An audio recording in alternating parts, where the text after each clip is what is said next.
Guys, this is Mickey, founder at GetInvoice. In this video, we're going to go over how you can easily convert your PDF bank statements into CSV. And in this case, obviously, we're going to be using GetInvoice for that. Okay. So the first step is having a GetInvoice account. You can get a free account on GetInvoice, which allows you to basically have up to 10 monthly invoices or receipts. And with these invoices and receipts, you can process bank statements, right? So I'm just going to log into my account.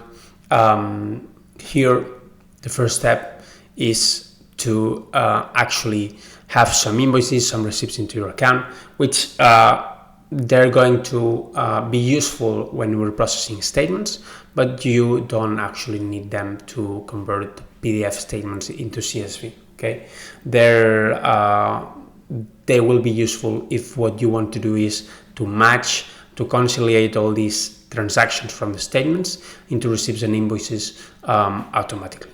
Okay, in this video we're going to just see how we can use this statements converter from PDF to CSV, but we're going to also see how transactions can be matched to invoices. Okay, so first step, going into the statements tab, you can see here that we already have processed some statements.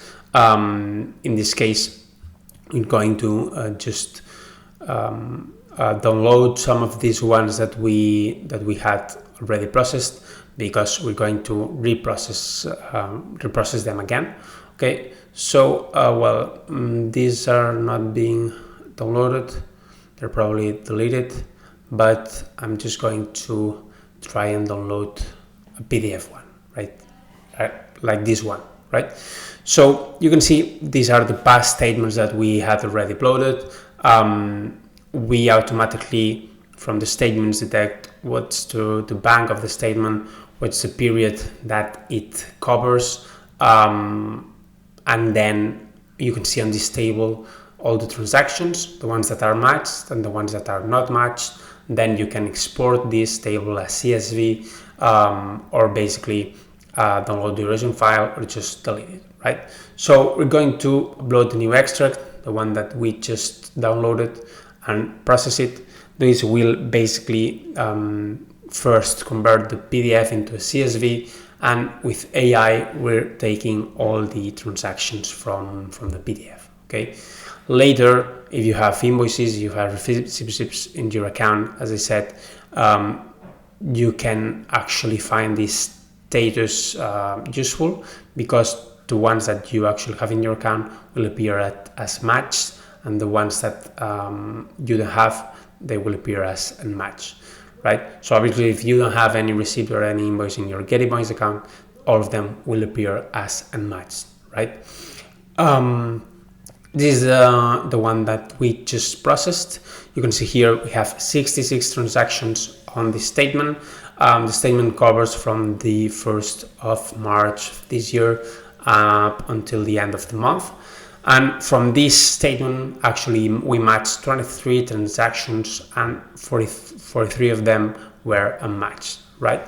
Here we have all of these transactions. We see the description, we see the amount, we see the date of the transaction, and if the transaction was matched, we can also easily see what the what the matched receipt looks like, right? So, and also here we have some more information about this receipt.